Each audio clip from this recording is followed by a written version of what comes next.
안녕하세요. 함께하는 교회 김영호 목사입니다. 오늘은 2021년 5월 26일 수요일 지혜가 뭘까요? 시간입니다. 오늘 성경은 잠언 4장 7, 8절 지혜가 제일이니 지혜를 얻어라.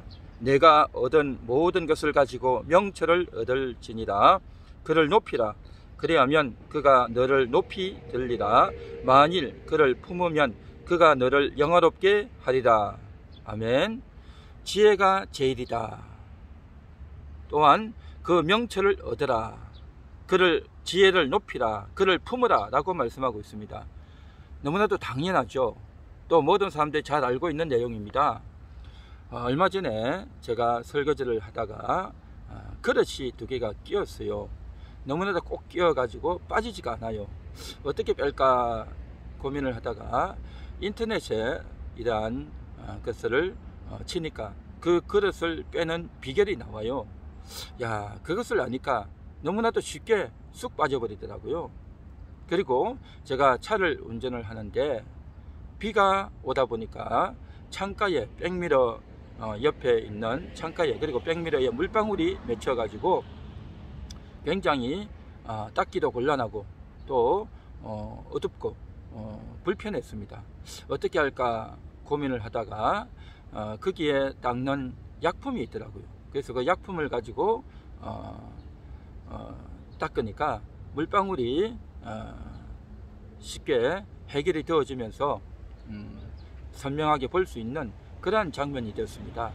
이와 같이 우리가 생활하다가 불편함들 또 그것을 해결할 수 있는 지혜들이 각종 인터넷에 보면 많이 나와 있습니다. 그리고 그것을 해결하고 나면 더 이상 그것은 문제가 되지 않고 또 더 이상 고민하지 않습니다. 이런 생활의 지혜는 그때 당장 해결하고 나면 더 이상 나에게 고민거리가 아니죠. 그런데 조금 더 궁극적인 문제, 본질적인 문제에 대해서 어떻게 할 것이냐 하는 거죠. 인생을 어떻게 살 것이냐, 인생이 무엇이냐, 어떻게 사는 것이 보람된 인생이냐 라고 하는 것들에 대해서 사람들은 많은 고민이 있었습니다. 그래서 고대 그리스에서는 그러한 것에 대해서 설파하고 다니는 사람들이 많았습니다. 소크라테스, 플라톤, 아리스토텔레스 이러한 사람들에게 많은 젊은이들이 배우러 다녔습니다. 자신의 돈을 짊어지고 가면서 그 스승에게 자신의 인생을 걸고 몇 년씩을 또 수십 년을 그 스승 밑에서 많이 배웠죠. 그래서 고대 그리스에서는 이와 같이 스승에게 배우는 문화가 굉장히 많이 형성이 되어 있었습니다. 수천 년 동안 형성되어 있었고, 그리고 신약시대에 살았던 사도 바울에게까지도 그때 당시 에피쿠로스 학파와 스토아 학파 같은 철학 학파들이 상존했던 것 아니겠습니까? 그래서 아덴에서 바울이 그러한 것에 대해서 언급도 하고 있는 것이죠. 또 고대 중국 같은 데에서는 어떻게 하면 천하를 얻을 수 있을 것인가, 이 복잡하고 또 어려운 나라를 어떻게 하면 나라를 다스릴 수 있을 것인가 라고 해서 아주 전략가들, 명장들을 얻어서 나라를 차지하는 그런 사람들이 있었고, 그리고 나서 또 한 부류의 사람들은 그렇게 힘으로 군사로 나라를 얻는 것이 아니라 도로 사람들의 마음을 움직여서 나라를 다스려야 된다 라고 해서 공자, 명자, 도가 이런 여러 사람들도 또 나왔죠. 그래서 서양이나 동양이나 할 것 없이 어떻게 지혜롭게 나라를 다스릴 것인가, 인생이 무엇인가 라는 각종 이야기들이 많죠. 그리고 최근에 와서는 그렇게 지혜를 배운 학문을 가리켜서 철학이다 라고 해서 철학을 또 배우기도 하죠. 그 철학에서 이야기하는 것이 뭡니까? 인생이 무엇이냐, 인생은 어디서 와서 어디로 가는 것이냐, 어떻게 하는 것이 가장 본질적인 문제인 것인가 라고 하면서 질문을 던지고 그 해답을 찾으라는 것입니다. 그런데 철학에 답은 없어요. 자기가 질문을 던지고 자기가 깨닫고 자기가 연구해서 해답을 얻으라고 하는 것이죠. 불교도 마찬가지입니다. 인생이 뭔지, 또 욕심들을 버리고 이기심을 버리고 도를 닦으면서 스스로 그것을 깨달아 가라고 하는 것이 또 불교이고 또 철학 아닙니까? 그런데 일반인들은 그러한 것들에 대해서 알지를 못해요. 깨닫지도 못했고 또 사실 보면 깨달았다고 하는 사람들의 이야기들을 들어봐도 정말 일반인들이 접근하기 힘들고, 그들이 쓴 책을 봐도 너무 어려워서 쉽게 접근할 수도 없어요. 아주 어려운 말을 써놓고 아주 복잡한 말을 써놔가지고 일반인들은 읽어도 이해도 안 되고, 그렇게 도를 알았고 철학을 알았던 사람들도, 그런 사람들도 사는 걸 보면 별로 시원해 보이지가 않는단 말이죠. 지혜가 뭘까요? 성경에서는, 잠언에서는 그 지혜를 이렇게 말하고 있습니다. 그 지혜의 본질은 바로 천지를 창조한 지혜이다. 하늘과 땅을 만들었다. 그리고 땅과 바다를 구분했다. 지혜가 그렇게 했다는 거죠. 지혜가 천지를 창조했다. 그리고 그 지혜는 우리 인간을 가장 인간답게 만든다. 하나님의 형상으로 만들고 가장 겸손한 자로, 가장 아름다운 자로, 가장 가치 있는 자로 만들어주는 것이 바로 지혜다라고 하는 것입니다. 그 지혜가 뭐냐? 한마디로 말하면 예수님입니다. 그 예수님이 바로 하나님이었고, 하나님이신 예수님이 이 땅에 인간의 몸을 입고 오셨고, 가장 지혜로운 삶이 뭔지를 우리에게 보여주셨다는 거죠. 그리고 그 지혜로우신 예수님이 이런 말씀을 하셨습니다. 모든 것을 팔아서 지혜를 얻는다, 보물을 찾는다 라고 하시면서 그 지혜를 찾기 위해서 자기의 모든 것을 다 버리고 지혜를 찾는다는 겁니다. 예수님이 말씀하신 그 지혜는 그냥 일반 철학자들이, 서양이나 동양의 그러한 사상가들이 이야기했던 그렇게 이야기하는 것이 아니라, 자기가 스스로 깨달으라고 하는 것이 아니라, 지혜는 바로 예수님이라는 거죠. 우리 인간은 바로 한마디로 말하면 죄인이다. 하나님을 만나서 구원 얻어야 된다. 영원히 구원 얻어야 된다. 그 영원히 구원을 왜 얻어야 되느냐? 인간은 죄인이기 때문이다. 어떻게 구원 얻느냐? 십자가에서 죽으신 예수 그리스도를 믿고 영접하는 것이다. 이것이 인간의 최고의 지혜다 라고 하는 것을 말씀하시죠. 그렇게 구원 얻은 인간은 이제 모든 것이 끝났느냐? 아니라는 겁니다. 끊임없이 부활을 찾고 끊임없이 진주를 찾아야 된다고 하는 것입니다.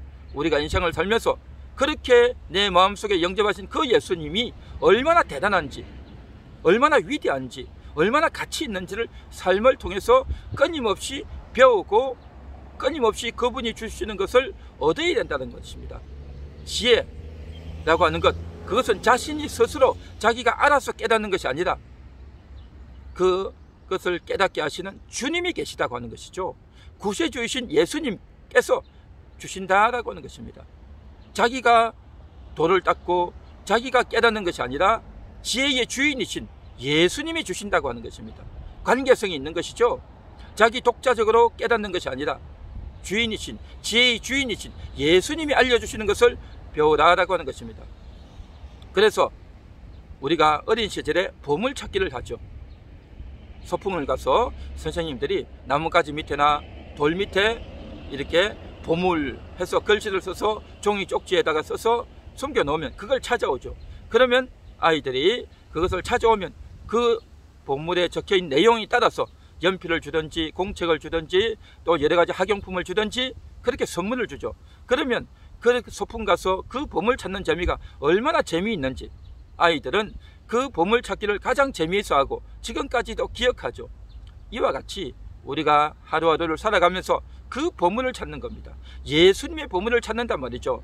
우리가 길을 걸으면서 또 사람을 만나면서 일을 하면서 보물을 찾습니다. 보아이신 예수님을 찾는단 말이죠. 오늘도 일을 하면서 주님이 주시는 지혜, 그 지혜로 말미암아서 내가 하는 일을 지혜롭게 잘 처리하는 것입니다. 그런데 그 일을 잘 못하는 사람도 있어요. 지혜가 없고 능력이 없어서 실수를 많이 해서 또 조급하게 굴다가 일을 그르칠 때가 있단 말이죠. 그러면 지혜가 없는 것입니까? 아닙니다. 그때도 내가 실수했군요, 내가 조급했군요, 내가 어리석었습니다 라고 생각하면서 주님, 내가 죄인이고 내가 연약한 자입니다를 인정하고 주님의 도움을 얻는 겁니다. 그러면서 나의 평상시 성미가 욕심이 많고 또 교만하고 또 정말 내가 잘못된 성품을 가지고 있다는 것을 인정하고 주님의 음성을 따라서 나의 잘못된 성품들을 하나씩 하나씩 고쳐나가는 것입니다. 내가 죄인됨을 발견하고 주님이 주시는 온유를, 주님이 주시는 지혜를 내가 깨닫고 적용하는 겁니다. 그러면서 마음에 평강이 오고 위로가 오는 거죠. 바로 그곳에 숨어있던 예수님을 오늘 하루의 삶을 통해서 내가 깨닫고 발견하는 겁니다. 내가 깨닫는 것이 아니라 주님이 내게 들어오셔서 나를 고쳐주시고 바꾸어 주시는 것이죠. 이렇게 내 삶을 통해서 날마다 그것을 배워가는 것입니다. 오늘도 내가 몰랐던 것들을 TV를 통해서, 유튜브를 통해서 내가 들으면서 그 내용 자체보다도 그 내용 배후에 있는 주님의 지혜를 배워나가는 것이죠. 내가 잘해서도 감사하고, 내가 잘 못하지만 그것을 통해서 나의 연약함과 나의 죄를 발견하고 주님으로 말미암아 내가 달라져 나가는 것들, 이러한 경험들을 해나가는 겁니다. 인간관계를 통해서, 또 오늘도 일을 하면서, 오늘도 내가 바쁘고 분주한 일상을 통해서 주님이 어디에 숨어 있는지, 주님이 어떻게 해서 보물이 되는지를 발견하고 깨달으면서 내가 살아가는 겁니다. 이게 바로 지혜인 것이죠. 그래서 오늘 성경에서는 지혜가 제일이다 라는 것입니다. 내가 오늘도 일을 잘 해결해서 보람있고 뿌듯했다가는 것이야. 뿌듯한 것이 아니라 내가 그렇게 할 수 있도록 하나님이 오늘도 지혜와 능력을 주셨네요. 감사합니다. 오늘도 내가 실수하고 잘못하고 그래서 내가 기분이 우울했지만, 그러나 그것을 통해서 나의 연약함을 발견하고 나의 죄성을 발견하고 나의 교만과 나의 욕심과 나의 정말 죄성을 발견하고 온유하고 겸손해지고 주님의 도움을 얻었습니다 라고 할 때에 최고의 지혜를 얻게 된 것이죠. 모든 것을 가지고 지혜를 얻는 겁니다. 나의 물질을 버리고, 또 나의 자존심을 꺾고, 또 내 교만을 꺾고, 모든 것을 다 버리고 지혜를 얻는 겁니다. 그 지혜가 제일이다. 그를 높이라. 그를 높이 들고 그를 품어라. 오늘도 성경은 그렇게 말씀하고 있습니다. 오늘도 최고의 지혜, 예수님, 그 예수님이 어떻게 해서 나에게 지혜가 되는지, 내가 잘하고 내가 모든 것을 성공해서 감사한 것이 아니라 그렇지 못한다 할지라도 나의 부족과 허물을 깨닫고 주님을 만난다면 최고의 지혜를 얻는 그러한 오늘 하루의 삶이 될 줄로 믿습니다. 오늘도 여러분의 삶이 그렇게 될 줄 믿습니다. 기도합니다. 하나님 감사합니다. 오늘도 최고의 지혜를 오늘도 발견하기 원합니다. 이미도 우리 속에 와 있는 예수 그리스도 최고의 지혜인 줄 믿습니다. 그 주님의 보물을 오늘도 깨닫기 원합니다. 오늘도 발견하기 원합니다. 내가 스스로 깨닫는 것이 아니라 주님이 일러주시는, 주님이 우리에게 권면해 주시는, 주님이 책망해 주시는, 주님이 우리를 위로해 주시는 놀라운 그 음성을 듣고 오늘도 우리가 달라지고 새로워지는 그 지혜가 나를 새롭게 인간답게 만들어주시는 그러한 역사가 되게 하옵소서. 예수님의 이름으로 기도합니다. 아멘.